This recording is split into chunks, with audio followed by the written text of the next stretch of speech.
Voilà, merci beaucoup. Bana Congo, bande kobola dangai partout à travers le monde. Bobenga nga ba appel ebele.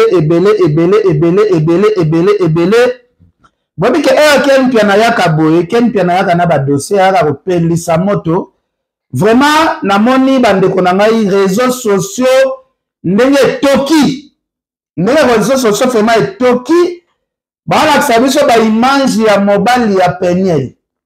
Ndenge bakanga ye moyibi tout ça namoni sortie médiatique ya ndeko na ngai Yvette Kalongo oyo ayokelaka frère Mike Kalambai mawate frère na biso Mike Kalambai oyo azali artiste chrétien oyo azali pasteur ya munene ya mboka na biso azo préparer ba événement na ye ya minene azo préparer Zénith azo préparer Stade des Martyrs oyo sali conflit entre ye na Moïse Mbi.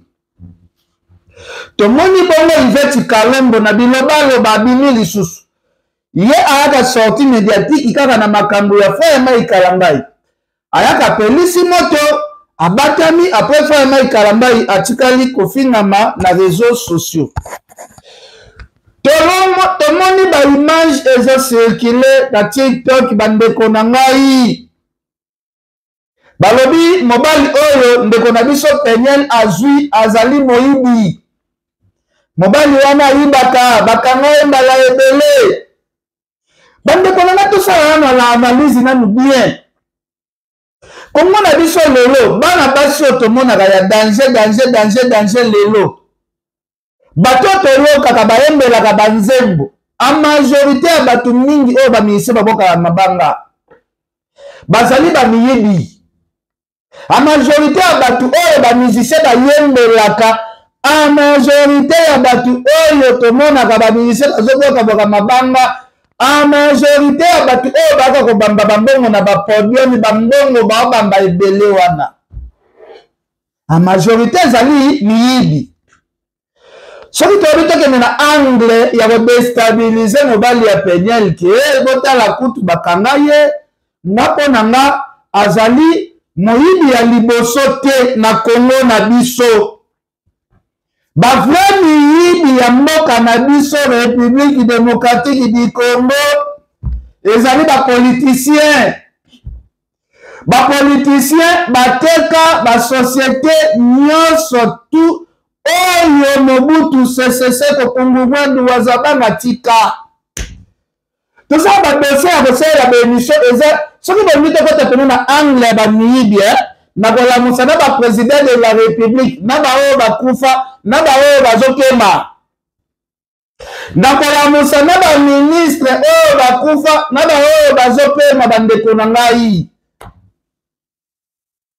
lelo bandeko na biso oyo bozozwa bavideo ya mobali ya Peniel bozotya bobitala bakanga ye iloko nini ezoprouve biso ke video wana oyo bazotya bakangi mobali ya Peniel kaka iloko nini ezolakisa biso ke ezalaki dossier ya kimoyibi tomonaka na mboka na biso dossier ya bacriminel oyo batekaka barin bakabaka dossier monene bima dossier wana ekenda sans suite bakabaka basenga bajuge bopesa biso 5 minutes toloba vérité kopi oyo tosalaka yango na bagénéral soki tobi tokende na angle oyo bozonga bozwa kimoyibi nyonso ya Congo bobambela yango mobali ya Peniel papa dossier wana na bagénéral na baministre na baprésident de la République batu ebele bakomi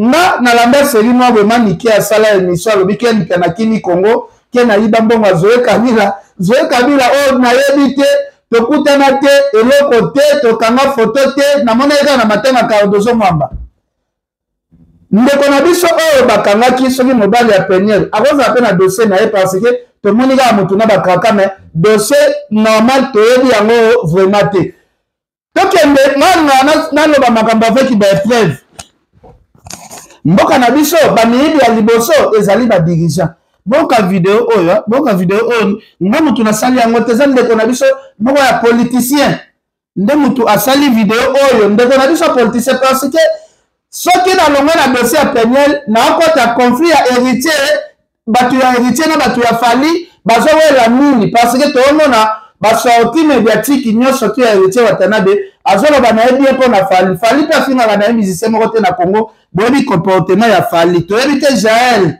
Moura Alex Weti toyebi te sikoyo bozoswanela nini parce que héritier na ndeko na ye fali bazalaka na bango bien tolanda awa ndeko na biso moko ya politicien azo explique biloko nyonso oyo bakonzi na biso bateka na Congo boka eloko très bien boka eloko bien comme ça nana osala commentaire te boka politicien nde mutu azoloba boka eloko très bien boka eloko très bien. Comment peut-on laisser un pays qui nous agresse contrôler notre communication?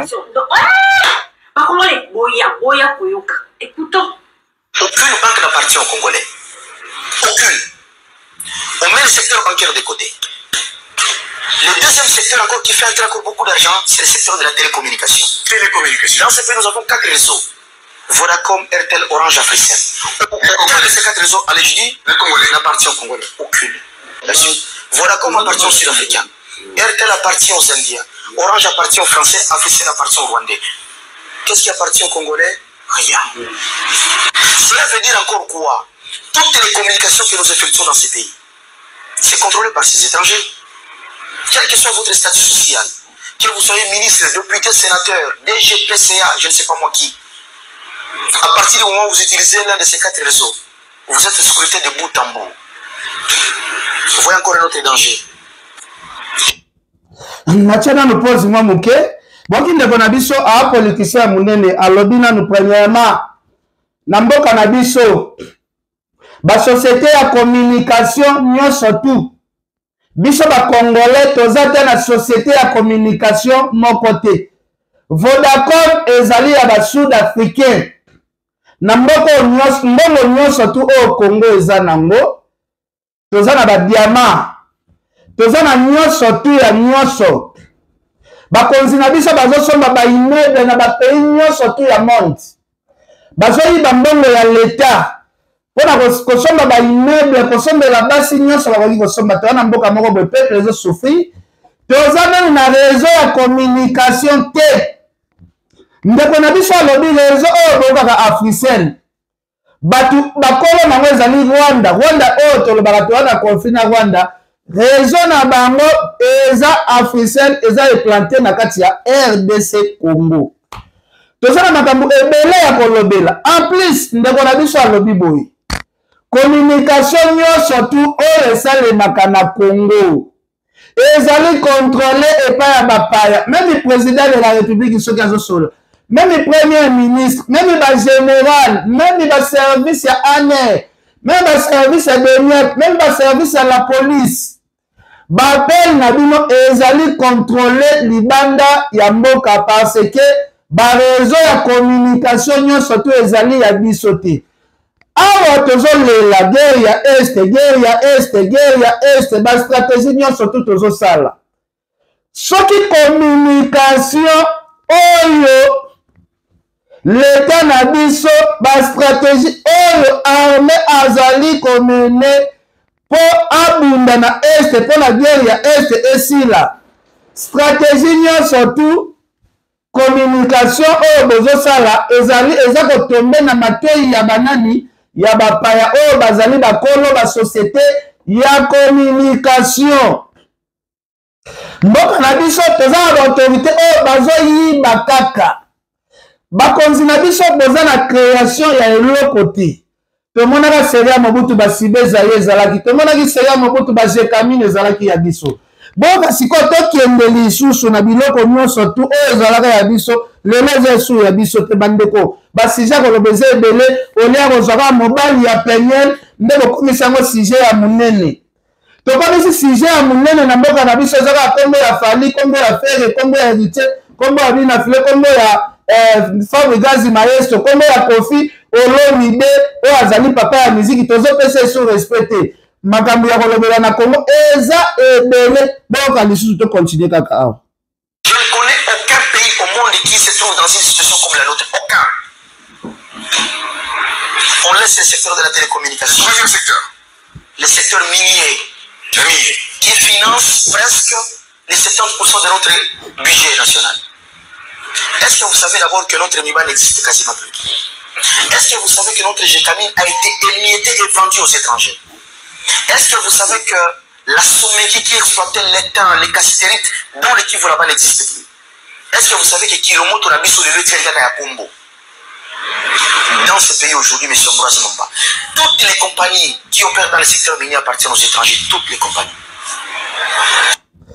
Toutes les compagnies, au secteur minier, Balobé surtout, était Kama, Mokanabiso. Est-ce que tu as mérité Babiloko? On a la GECAMIN, était Kama Nango, d'Atotikala na Ebobolo, la GECAMIN. GECAMIN et Tikala Ebobolo, comment exploiter? On a bandeko la pays Moussousou. Et tozoloba Wanda ezobundisa biso. Et tozoloba toza agressé pas d'étrangers. Biso moko ba Congolais tozobundisa mboka na biso.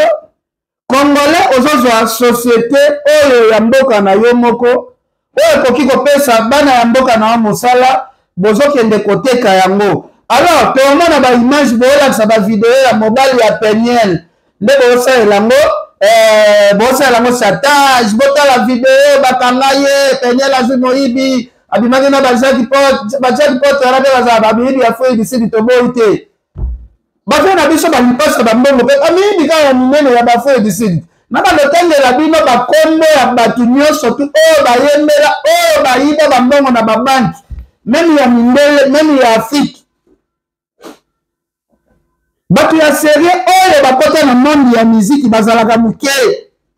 Bato ya serie oyo bakenda kozwa basi ya bato ya batie na ndako bazalaka muke. Basi pe balingaka bongo. Azwa mwasi ya Mike Kalamba atia na ndako esala ebezi. Kombo na ye kende rapide. Secteur wana ya bato oyo bakenda kosala kimoyibi bango balingaka vie ya bezi. Eloko ezo confirme biso ke dossier oyo botie ya mobile ya Peniel. Est-ce que comment bozwi ba image wana bokende kozongisa yango kaka na moment oyo frère Mike Kalambai azali ko préparer ba spectacle na ye? Kaka na moment oyo frère Mike Kalambai lupemba na ye matini kolo bozwi dossier ya Peniel pelisi yango moto po boyebi ke Peniel akoya ako répliquer makambo ya frère Mike Kalambai ekota na kati ya distraction. Donc on a Yvette Kalombo, est-ce que vous avez la peine de Korama qui Kalamba, il m'a dit Sakabiso. Frère Mike avait préparé des événements, Bozu Bokei Kotumbo la Peniel, Bozu Bokei Kotumbo la Zawani, Obaya Kopelise la frère Mike Kalamba, il moto, on a tout fait actualité, il y a stade, actualité, il y a Zénith de Paris, il y a frère Nabiso Mike Kalamba.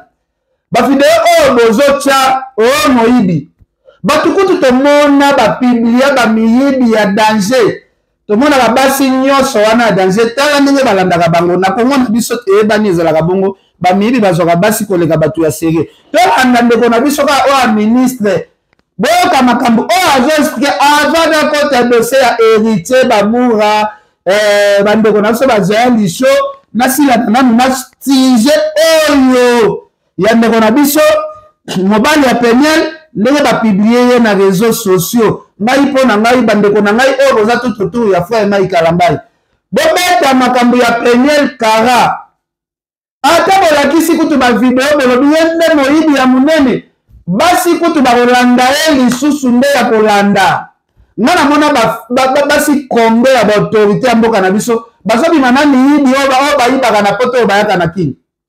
La première grande compagnie en termes de chiffre d'affaires s'appelle Glencore. Une compagnie qui appartient à M. Dan Gettler, un juif.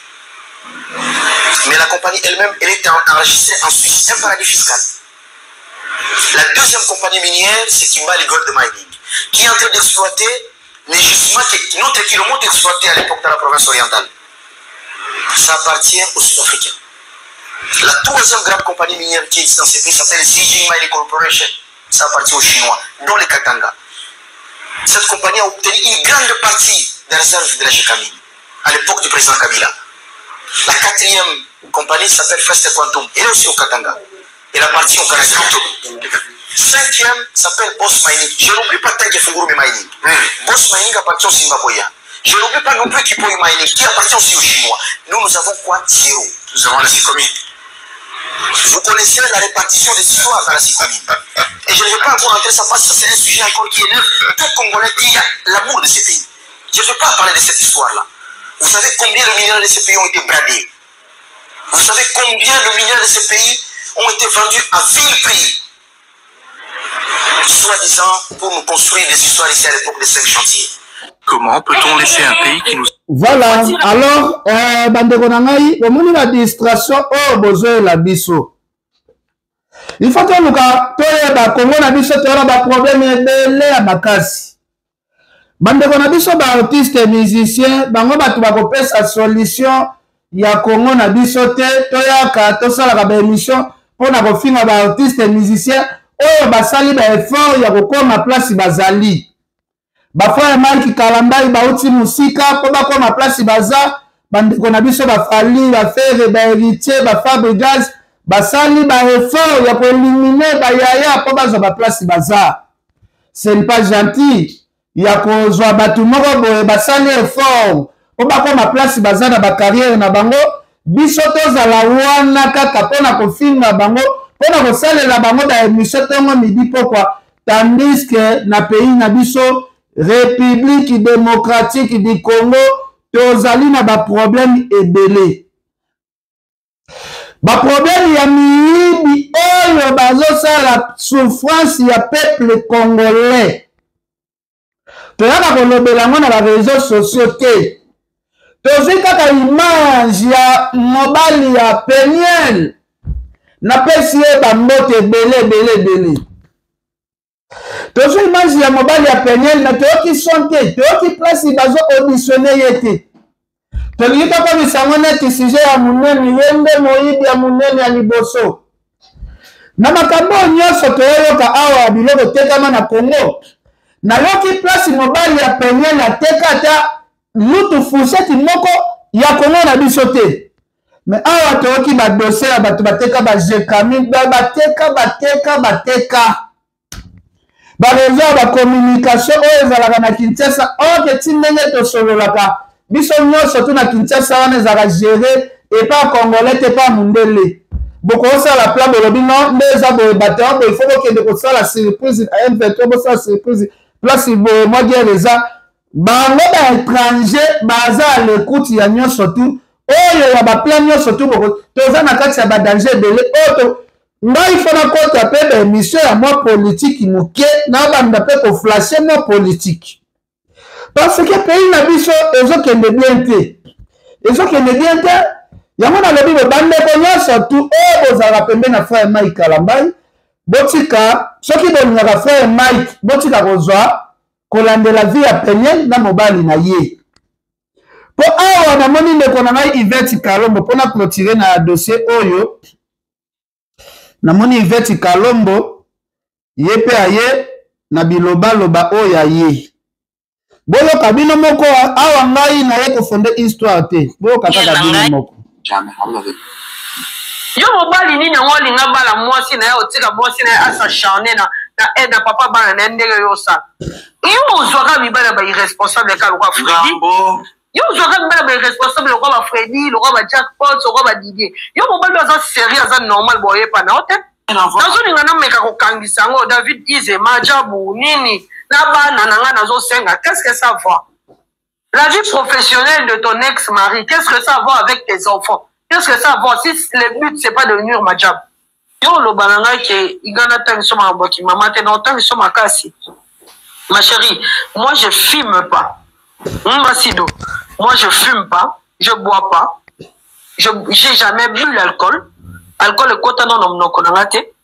J'ai jamais fumé. Ata chicha ba to so melanga na milango te. Donc je suis rien à voir avec toi. Naki maman osa rien à voir nanga. Et si ka bana no batanga ka papa bana no tangisa bango.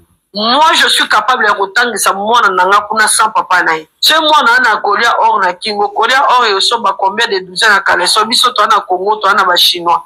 Je veux ba chinois te ka douzaine na combien. Et ça manque à dire, c'est ridicule, argument, c'est tellement ridicule. Bon, attends, tu as un problème, tu as fait un ndinga, tu es ridicule. Tu es très ridicule. Mais l'ex, ça va dire attendez. Nakamwe. Pourquoi comme ex, il faut qu'on m'y tape. Pourquoi il faut Fionaka? Yo comme ex, yo Peniel, comment ex, il faut qu'on m'y tape Peniel, Samba, au tape Zawadi, bah attendez. Mais fiancé Mike Oyo Kuta.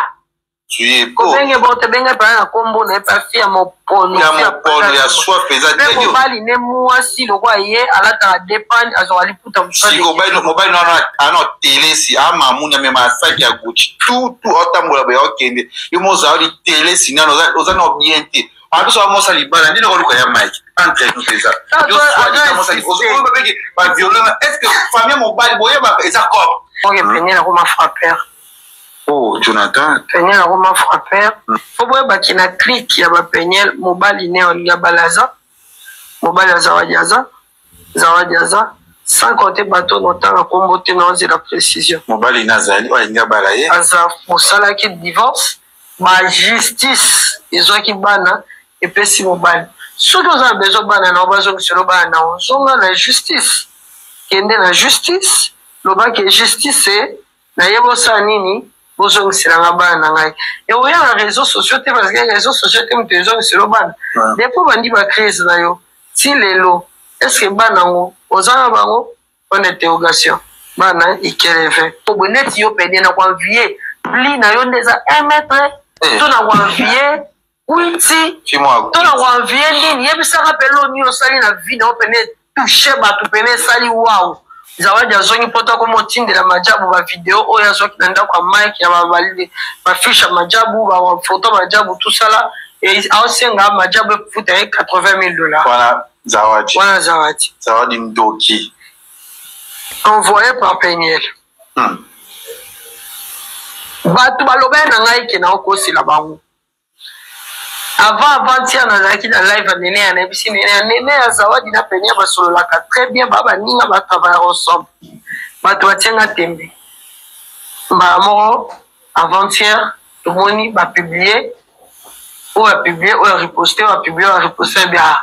Et ceux qui viennent qui va se rassembler, tiens tembe. Voilà, alors, dossier à côté Peniel, Nasir, Tosuki Sango, nande konangai Yvette Kalombo. Yvette Kalombo yo pe mopelisi moto yo pe. C'est Apolline Lumumba RDC Monde Mauvais Luison Mbata ya Jimmy Bella ou le blanc de Bruxelles gaz na gaz. Na combien na 45 minutes le blanc de Bruxelles gaz na gaz. Yvette Kalombo yo pe mopelisi moto yo ne ozali oloba kozali mama moko boye modèle. Yvette Kalombo yepa neo il faut la kisabiso ola kisabiso mobali na yo oyo akobala yo oyo ozata na projet ya fiançailles parce que yo Yvette Kalombo basoki médiatique na yo nyonso tu opesaka mama ya bana ya frère Mike Kalamba irrespecté yo yaka na kisongi ya kodenigre mwana mwasi oyo abota na frère Mike Kalambai. Ngaza au milieu du village lelo. Comportement ya sœur na biso Peniel na sepelaka na yango te parce que azali ko respecter papa ya bana na yete. Papa ya bana pe kuna azali na respecter ya kokanga bamwana ye bamilu. Bandoki na ye neti da Yvette Kalombo ba sorcière. Papa ya bana pe azo respecter mama wa botela pe bana te. Ndenge ye pe kuna mama asine kaka melana esimboki na ye pona ko destabiliser image ya mosali ya Nzambe ya munene na kombo ya frère Mike Kalambai. Ebi makaka neti frère Mike Kalambai epa na ye kuna simboki ezalaka na yango. Bozo sala ba débat ya boye bolongolaka kombo ya majabu oyo ezali société. Discussion na bino ya bolingo, discussion na bino ba discussion inutile. bolongola majabu oyo ezali société ya monene oyo ezali lelo kosunga bato ebele lelo na kati ya mboka na biso République démocratique du Congo. Majabu ezali société oyo soki osinye nango contrat bayebi korespecte contrat ya mutu, bayebi bavaleur ya mutu. Soki frère Mike Kalambai aza en collaboration na Majabu, vie privée ya frère Mike Kalambai ezokende kosala nini na Majabu?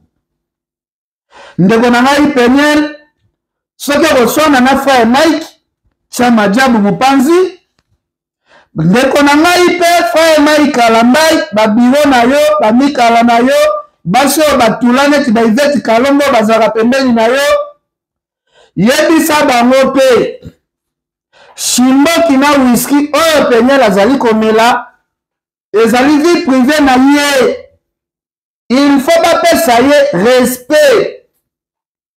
Biso batoto mulaka mama sanga boye mwa shimboki boye tokomi tokokotela pe Peniel moko boye pe tokoteli pe Peniel.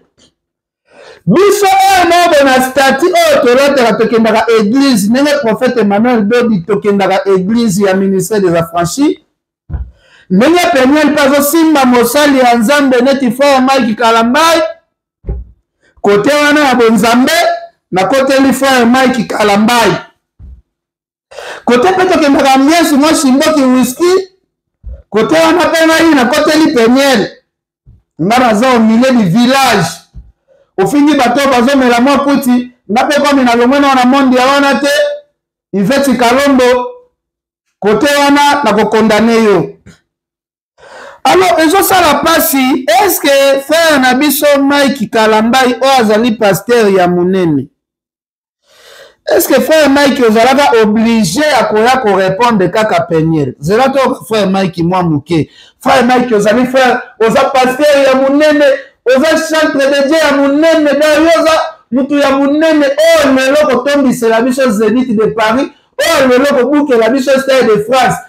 Est-ce que ça censé obligé ba mwana yo ba Iveti baloba yo pe leader oya koloba lisusu? En tout cas, c'est un Pauline Lumumba, RDC Monde, Makambo, Zoleka na Congo, comme il baisse nangai. Bon café, Mike. En termes de valeur, cette femme, aujourd'hui, avec une réputation ternie comme ça, qui peut accepter ça, s'il vous plaît? Nakati parce que na moni o ezali vie privée, frère Mike. Aolobela ex mama ya bana na ye bandeko na biso ba congolais toza na respecté envers ba ex ba mama bana na biso, toza na respecté envers ba ex ba papa ya bana na biso. Ngana yebi ke mobali ya liboso o alakisi Peniel ke basala kaboye poyo ke lengi le bas de Bruxelles na yebi te soki na okosa to baloba bamote oyo azosala émission aza hypocrite te, oyo azosala émission oyo azali mutu oyo aza na étiquette ya chrétien aza mpe na étiquette ya un aventurier. Soko omeminga na kichrétien tokenda na kichrétien, so omeminga na aventure tokopotana na aventure, so omeminga na ambiance na okenda na ambiance, so omeminga mpe na kiamoure na okenda mpe na kiamoure. Parce que lelo frère Mike nde mutu alakisi Peniel nyonso tu oyo balakisaka mwa mwasi kote bolingo soki aza muke alingi découvrir e bolingo ezalaka ndenge nini. Frère Mike nde mutu abandi kolakisa ye ndenge balongolaka sapatu, ndenge balongolaka pantalon, ndenge balongolaka chemise, ndenge mpe nyonso tu oyo ezopesa yo bilengi ya 00. Toko simbana na ye, toko yambana, toko baluka na ye, toko tina mabele, toko simba. Wana siko eza ba moma o pena ke Peniel aza mwana muke so frère Mike Kalambai azo embele banzembo. Toko simbana mame, toko yambana, toko baluka na ye, toko. Siko comment ça fait-il bokoki ko raisonner ata ba souvenir wana te? ya ebo bandaka wana Peniel azana mineur frère Mike aza comment tokoki ko raisonner yete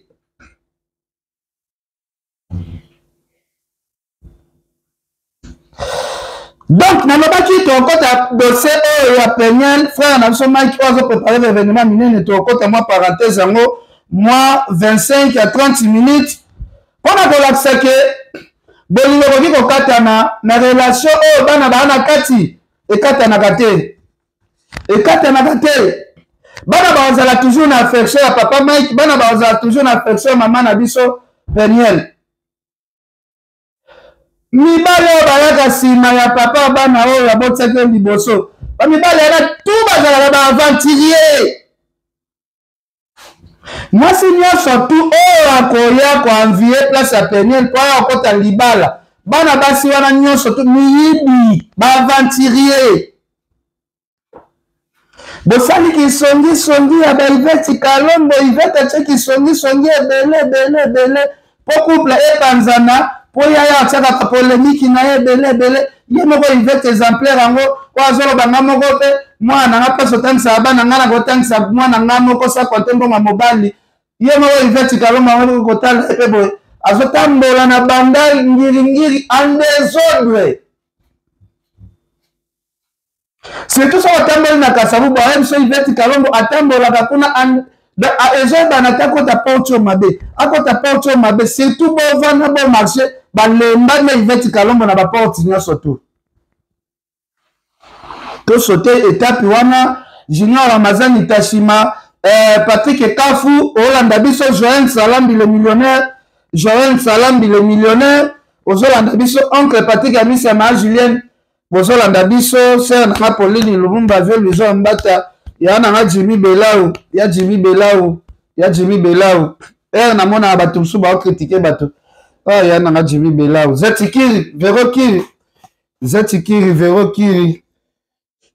Zetikiri Verokiri na ngai na okota dossier ya héritier Watanabe ve na nga Placide Ebio Zetikiri Verokiri to okota sikoyo dossier moko awa dossier ya munene ya makambo ya héritier Wata to okota sikoyo dossier moko eza sikoyo sensible makasi Zetikiri Verokiri nzambe na ngai Zetikiri tokota dossier sikoyo ya makambo oyo etali ba dipo ba flatter oyo baza tout autour ya ba artiste musicien tokota dossier wana parce que tokotika pe dossier wana bongo te nzambe dossier oyo eza monene lebla katanga nanu mwa moke comme ça tozonga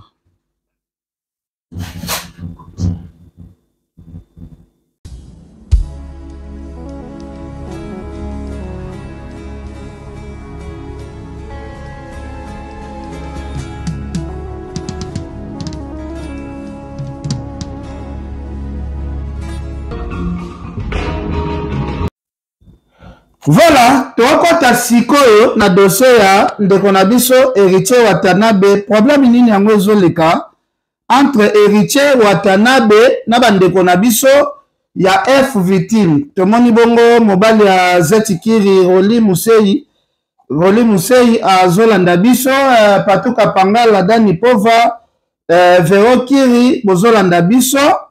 Donc awa tolingi tokota sikoyo ba dossier oyo tomoni ya Jael Lisho Moura Alexi Weti bazali kopelisa moto na internet na ndenga ba blague te ndeko na ngai Moura kenpiana nazo enregistrer na ngi nazo ata 5 minutes moi ezali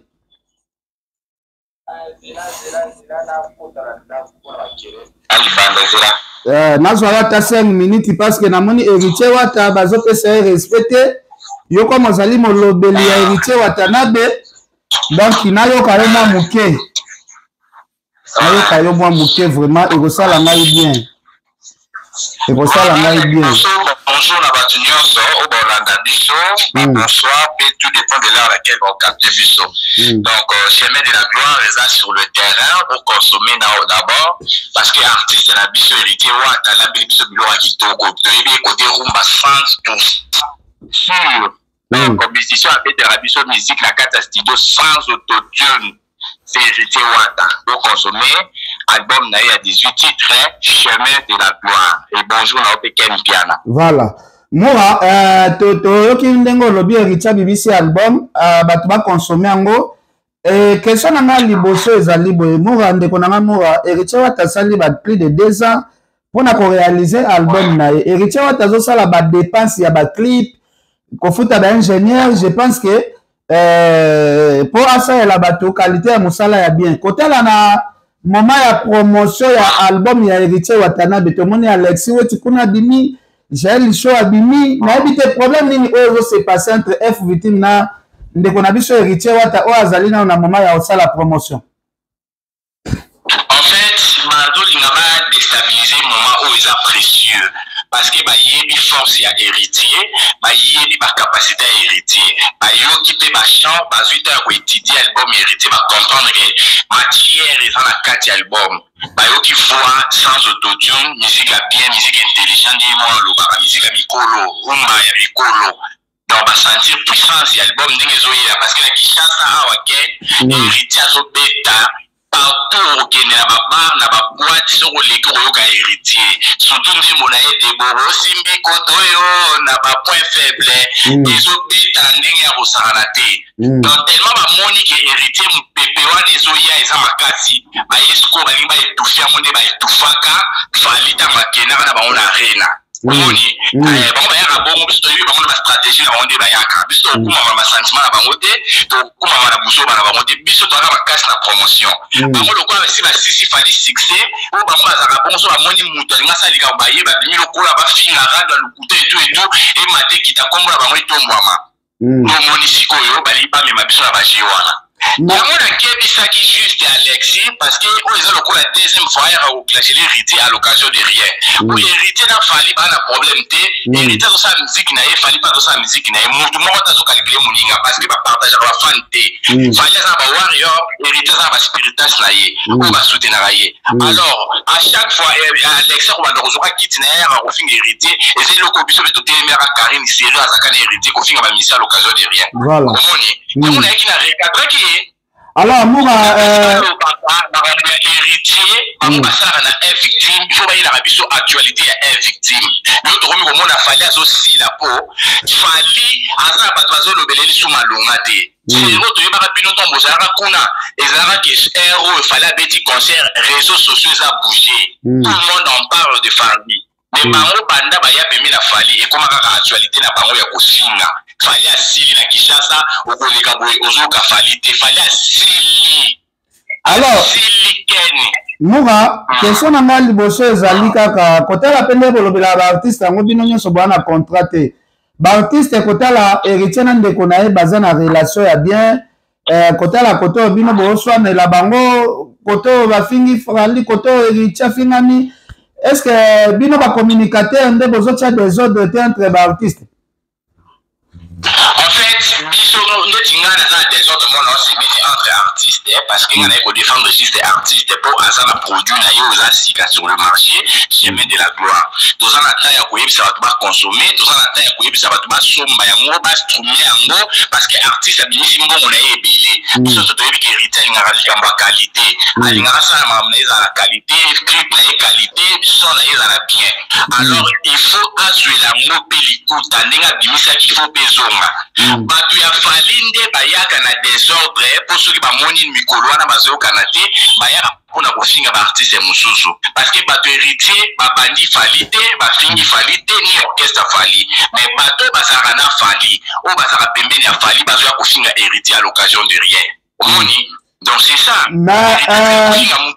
ndeko na ngai Moura elo moko ezosala nga pasi kotela héritier wata depuis abanda muziki na ye akangisana no mutute abetisana no mutute azalaka bien na mutu nyonso aidaka batu nyonso tout soko za na problème otala te kofinga kangai mais loko nini oyo bandeko bazwaka kaka courage soki héritier wata ata aza na wana problème te neti nga pena personnellement namona pena héritier wata akotisanga na promotion na ye ya stade mais biso tozala osalele bacampagne ya mabe nakotisanga na promotion ya stade apesanga mpe mbongo mon frère mutu ya bongo lelo na Congo na biso ekomi neti tokomi ofinga na biso bamusicien à l'occasion de rien mona musicien na sali yo mpe neti yo boye fali mpe ere ozoloba asili kote mosusu mpe naosepela te kobimisa langage wana parce que bato wana basali baeffort bakoma baplace bazali ozomona teke bamusicien wana ifo topesa oloba na mutu atili eza insulte te eza remarque pe critique oyo biso bafanatique tozomona na terrain mpe keni yo oza na poto olekaka ya banganda ozokomprendre ke mamu na oloba na kosi te eza ya solo bali asili pourquoi po embrasser tous les antivaleurs oyo bazalaki censé te bapusa na pembeni na ye te esali kosilisa ye parce que batikali kocréele eloko ya malonga te batikali kocréele visibilité te bakrele na ye eza insulte te tofingi ye te combien de bato baza pemi na fali babimisaka bainsanité na monoko na bango oyo nga na bimisi te oyo nga na lobi yango na monoko te sikoyo nini na bato baza entouré pemi na fali nini oyo mora azo reproché ndeko na ye Alexis weti bapropos ya Alexis nini oyo eswaki yo envers héritier watanabe bapropos na ye swinga te po héritier deja fingama na ye aza eloko mpe soka yepe te soki tozodéteste olali olamuki oyo kofinga musicien à l'occasion de rien bafinganaka air guerre eza deux côtés soki héritier asalaki émission aclashe efali là ça se comprend bino mpe bato afali boye korépliquer lokola héritier bandaki Alexis ayaka kofinga ye à l'occasion de rien nde cette fois-ci il faut totelema parce que héritier aza artiste ya mboka na biso héritier azobundela mboka azoyembela bato aza na bafanatike ebele mpe aza na babana oyo ye azo encadre afutaka oyo Alexis akotelema te tomona Alexis weti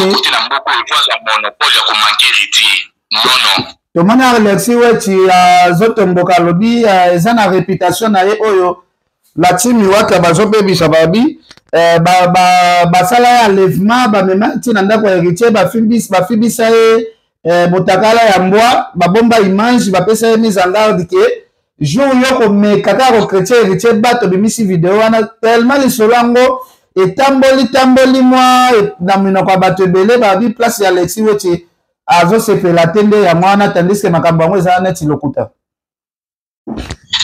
aza zobati ndeti mutu ya alobi ke bavoice ya héritier eza ndenge banda obeta lisolo ya bongo soki aza makasi falaki na justice azwa bavoice wana tikela justice esa mosala nango lokola héritier mutu alobaki mpo ya aza bavoice falaki kopesa na justice bavoice wana tous ken eza ene na koluka bese eza koluka batombola kombo afali na miniti okombo esili mpo na miniti ope fo bondimake bamise mosusu mpe mpo bazorenye balingi nde kondima teke mise mosusu azorenye na miniti oyo donc voilà bokoyana makambo lukuta bofabrike makambo lukuta mpo makambo bongo ken nde toyebeli réseaux sociaux soki makambo bongo ezalaki ya solo eke héritier alobaki bongo baenregistre baaudio eza ero audio wana ebima te Alexis azwa mapeka te ke boyoka nde héritier azoloba kombo na ngai tu etu nde héritier aza camarade Alexis te héritier aza camarade Alexis te omoki totya patron ya Alexis nde tokoya kokotya na même point d'égalité na héritier totya Alexis na mambo te ndenge ya bangaka patron na efaliki ndenge akobanga mpe héritier po nyonso patron na efali asalaka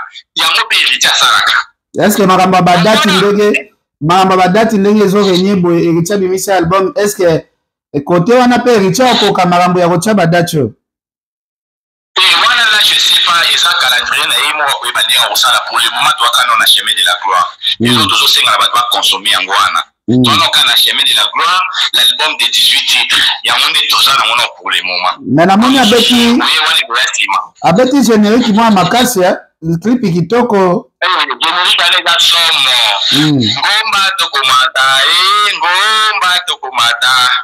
ngomba tokomata wana eza somo ke niveau ezobeta donc nayebisa yo kini bouger ebongo héritier watanabe mpe tokende epai tozonga epai mpe namoni introduction générique ebandi mponga nayokaka na mabanga namoni kaka na debi nango boye abandi kobwaka banganga oyo nga nayebi ya Kinshasa bagrand maître penal libanga liboso libanga mibale libanga misatu 4e libanga ya bato ya ngomba bango na bango nanu bazuna mabanga liboso na générique après bandisi ko kobwaka bato ya normal mpona nini stratégie ya kobwaka nanu nganga va ya kobwaka bapatron basutenaka orchestre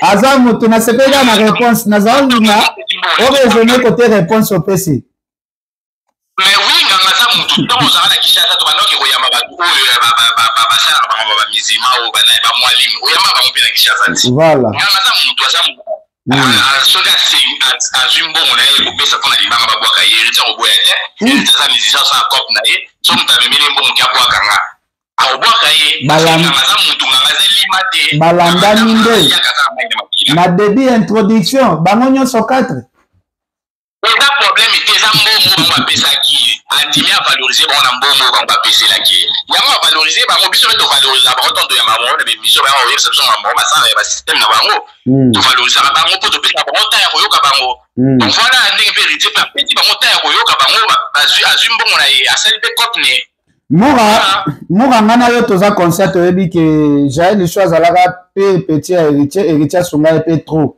na vie tokende epai tozonga epai héritier asunga Jaël Licho trop na vie vraiment kotala boye kozwa prince babia ere alela vraiment même passeport héritier atindaka yango na émission na nga na maboko ya Jaël Licho kotala Jaël Licho lelo ndenge azobungela héritier Watanabe ezalaka basentiment ya miziki oyo ezobungisa biso na babolamu mosusu bato basalela biso ou bien eza nini yango oyo ezo anime ndeko na biso Jaël Licho akoma ti na niveau ya kozanga koraisonne voir même babolamu ebele oyo héritier Watanabe asalela ye na vie en fait ngai nazomona yango mpenza grave te po ezolakisa biso de quoi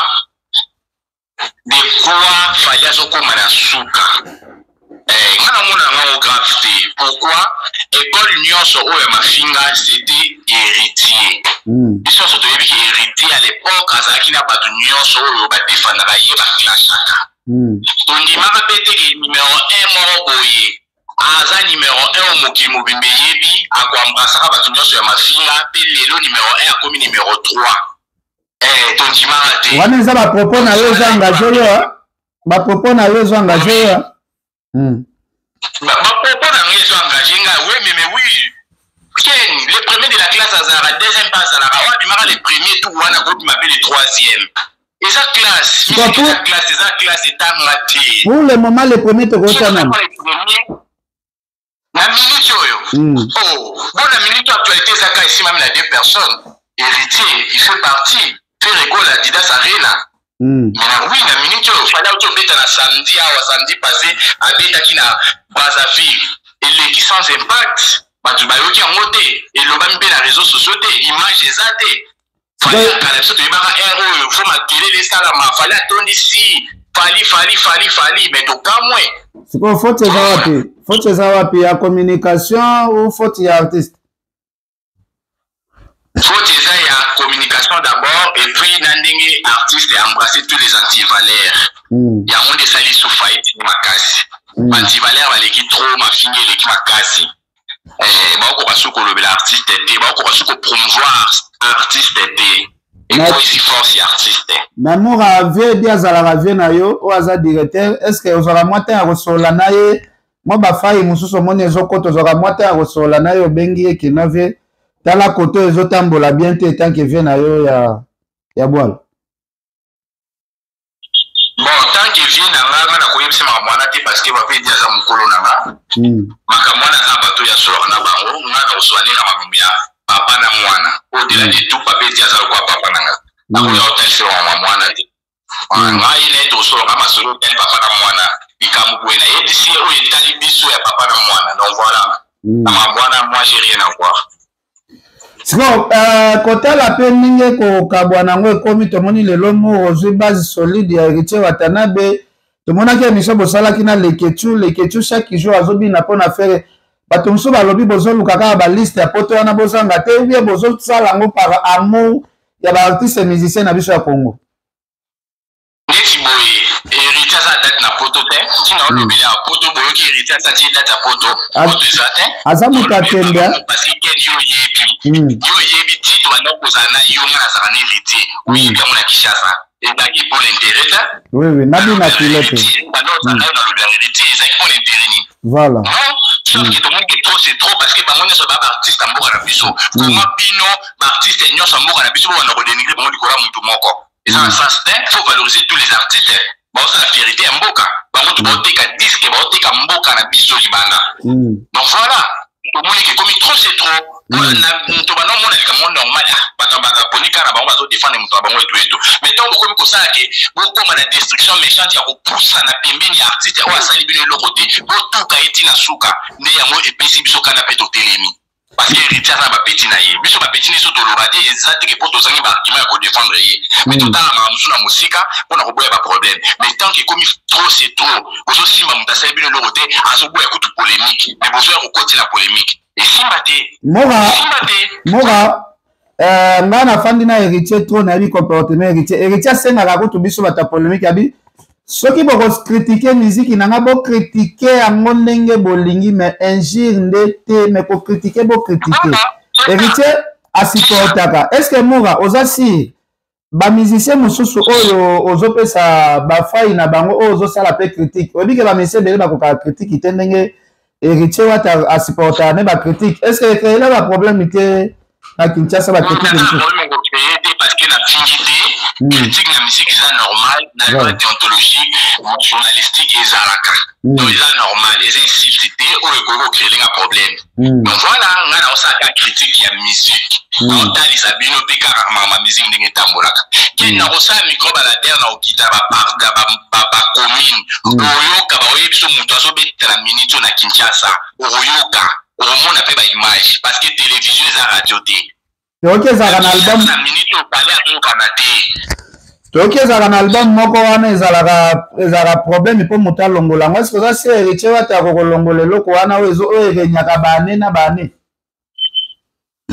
oyo toloba nini na album ya héritier oyo tikoleka oyo komona ngo nini Mianjimi Demo ebundi na album wana olingo oloba wana ti ebundi nango album wana ebeti 2 ans album ya héritier mpe ebeti 2 ans na terrain ebundi na album wana donc bayaka kosa comparaison basa mpe comparaison ya album ya Mianjimi Demo na yango mpo yango ebundi eza kati tozali na 2 album oyo ebundi na kati ya Congo awa ya bango mibale esali 3 ans na marché mpo héritier abimisi album apres 3 ans ebundi na kati ya Congo awa est-ce bakoka kosalela ngo analyse est-ce que l'album a quoi album héritier non pas comme la gomme bêta awa pas mon véritable bêta petit le continent go bêta par rancœur oh ken soyez pas kitoko bon moi j'ai un photo artiste la bino non ça l'analyse il y a écrit au milieu du village quand même voilà moi j'ai un photo ngaza na poto nga de ana longwa na monde wana polémique nga koma ko analyser kaka tant que mutu normal parce que nalingi kozala na problème moko na artiste musicien moko congolais te na vie na nga na oza so na problème na artiste musicien te mais tozolanda ba TikTok balobi album ya héritier na nzembo ya makosisi ezokota na mabe déjà to comparer ma mwana te bien pour on est quoi manque de respect envers héritier to comparer la makosisi pour comparer pas album na ye na nzembo ya makosisi te eza quoi manque de respect bato makosisi bakokanisi na sele yo bakompare na sele yo bato bakosisi bakompare na sele yo bakompare na bapeti game nyonso oyo baye nsima tosa bacomparaison bete te parce que na minute oyo tanto oloba héritier fali puka voilà mais eloko wana ozoloba bato mosusu mpe bafani ya artiste mosusu bazolingaka bacomparaison wana te babi wana eza manque ya respect yo mpo olobi côté makosisi eza manque ya respect na oyeba te nakende wapi nasuka wapi bango sikoyo balingi te compare héritier na artiste na bango ezopesa mwa epesa bango sikoyo okanda fort ya kotia héritier ke okompare na artiste na bango ezopesa bango sikoyo okanda makasi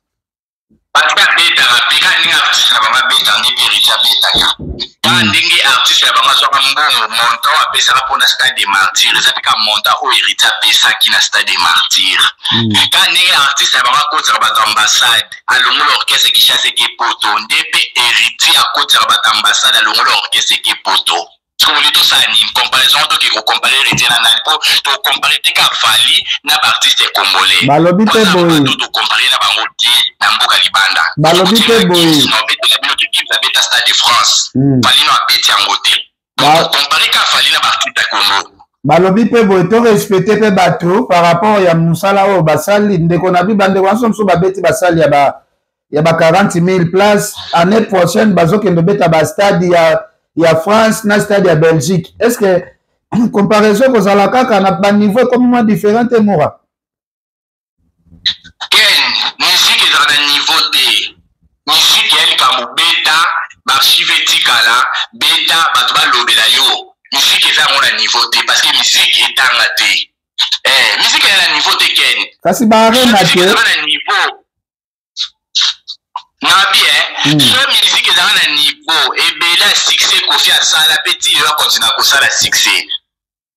Si il va continuer à ça la succès. Mais en s'intéressant à la Rogueno Beta Stade Aminen était. Kofi a la succès, bande mona kalebe tarati lelo.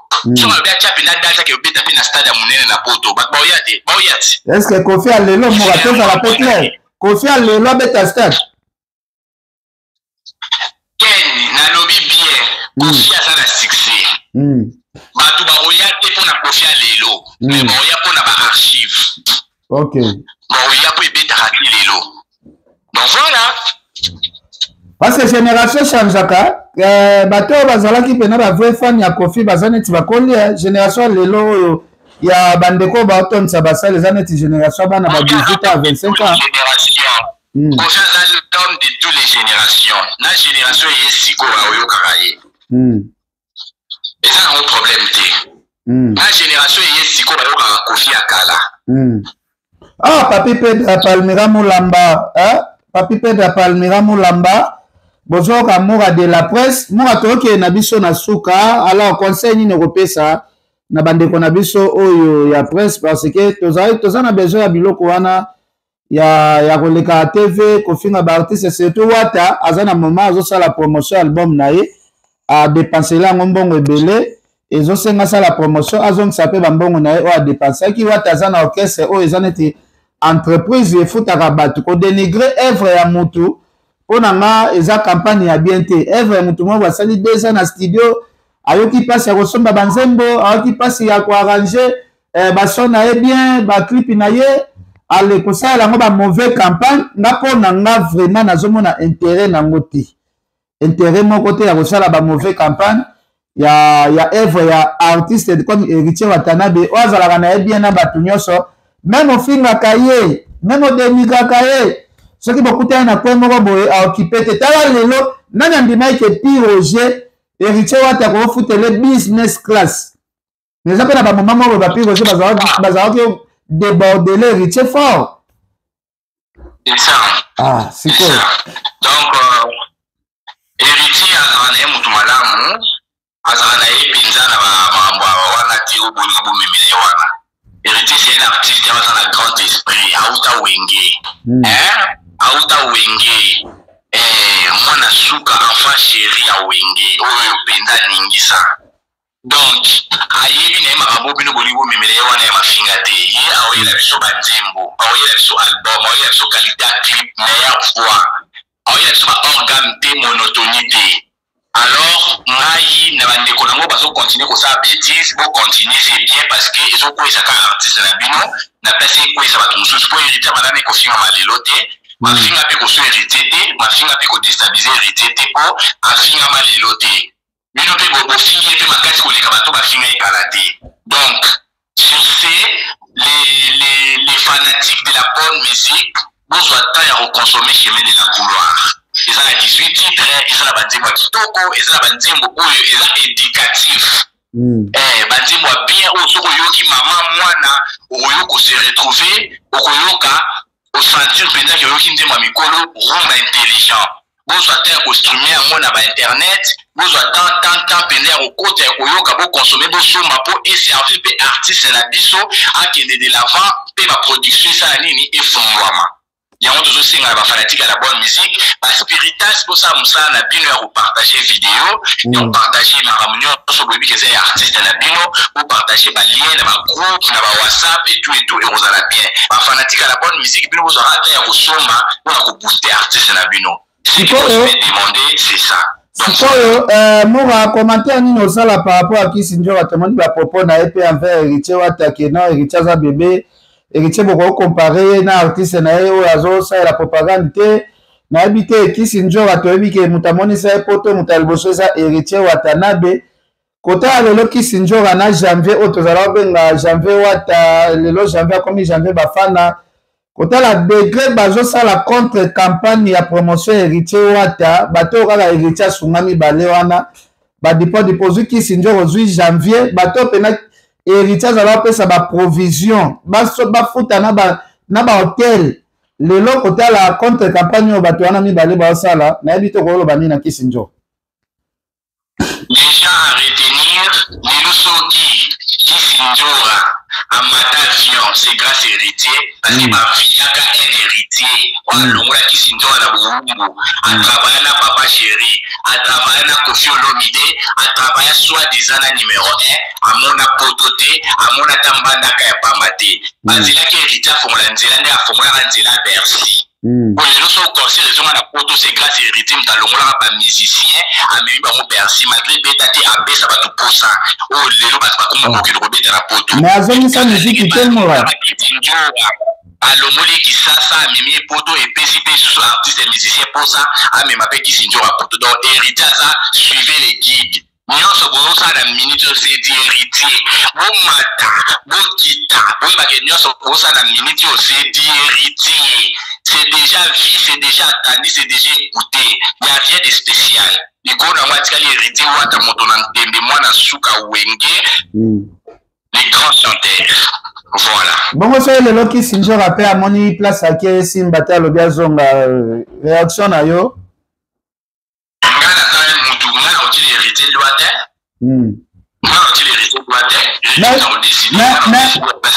Mais c'est comme si on doit jouer promotion à Marambo héritier te vient à porter parole bazo kanate Nicolas Komika Moura na habité ce que ça la contraire ce que ça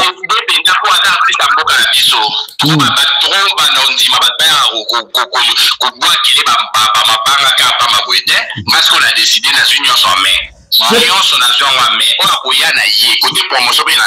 C'est comme si Moura yo sepelaka na o swanaka oti ko swana swana grave na ba finyon surtout ya théâtre awo yesu malambo ya ba héritier c'est comme si yo oti ka tante ki oza na problème ya koswanela on a dans l'argument et les gars on loba ken ils a fond dans l'argument sur le argument et est ni bouger oui et bouger oh comment si l'argument on dit na bouger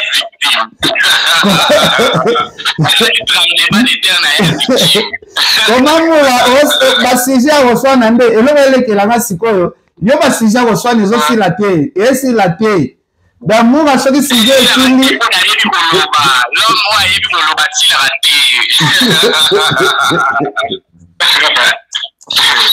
ah te félicitations Moura félicitations en tout cas papi Pedra Palmera Moulamba oncle Patrick Amisama Julien oncle Guy Kingombe en tout cas prophète Emmanuel Dodi azolanda biso malgré boya na ope église okendaka soute ah yo tinda makuna teto senga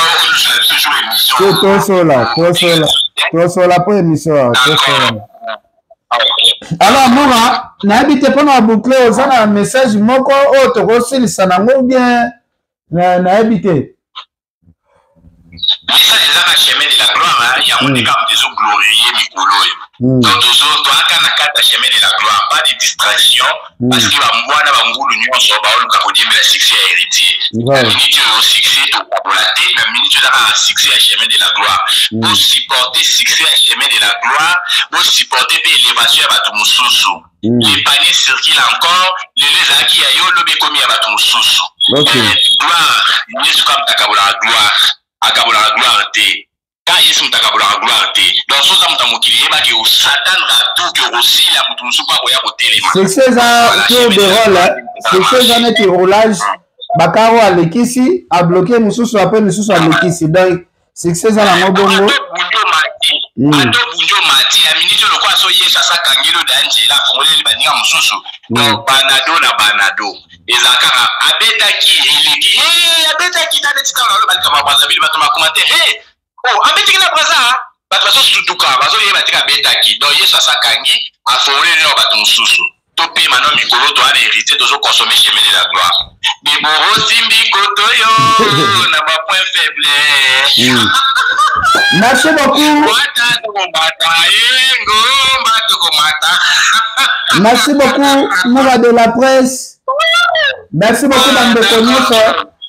Balandini, ça n'habite au bord à quelques personnes. Je l'ai voté à la Rolanda.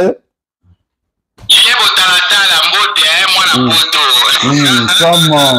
Et il a camarade.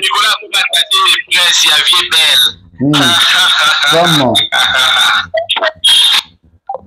Merci, le blanc de Bruxelles, Gaz na Gaz, Sœur Pauline Lumumba, RDC Monde, Dani Pova, Zetikiri, Verokiri, Zetikiri ya Roli Moussei, na Pesibino Bambote Bele, Sœur Pauline Lumumba, RDC Monde, vers le Zombata, Venara Jimmy Belao. En tout cas, na Sukisi na émission, débat ça, les airs Bele, Tokota, Masolo ya Ndekonabiso Ferre, délégation au Azoya Nango. Nazo kota deuxième émission na yambela bino ba invité ami Balé, merci beaucoup. Tosuki wana le blanc de Bruxelles, Gaz na Gaz encore et toujours Boebi.